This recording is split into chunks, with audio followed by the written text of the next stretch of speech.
Assalomu alaykum hurmatli harakat ishtirokchilari. Ijtimoiy tarmoqlar orqali kelib tushayotgan murojaat va savollardan kelib chiqib, bugun sizlarga amaldagi yo'l harakati qoidalarining 19, 91, 109 va 110 bandlari bo'yicha batafsil ma'lumot beramiz.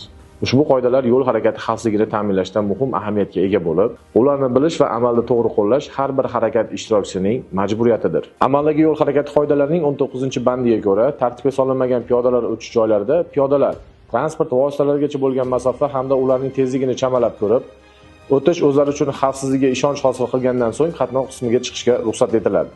Ushbu qoidaning 91-bandiga ko'ra, transport vositalari piyodalar o'tish joylarida va ulardan oldin 10 metrdan kam masofa qolganda to'xtashi taqiqlanadi.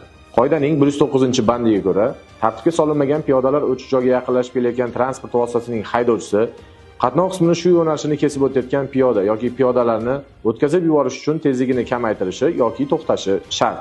Shuningdek, qoidaning 110-bandiga ko'ra, agar tartibga solinmagan piyodalar o'tish joyi oldida transport vositasi harakatini sekinlashtirsa yoki to'xtasa, qo'shni tasmalarda harakatlanayotgan boshqa haydovchilar va bu transport vositasi oldida piyodalar yoki piyoda yo'qligiga ishonch hosil qilganlaridan so'nggina harakatlanishni davom ettirishlari mumkin. Xulosa o'rnida shuni aytish joizki, yo'l harakati qoidalarining har bir bandi harakat ishtirokchilarining xavfsizligini ta'minlashga qaratilgan.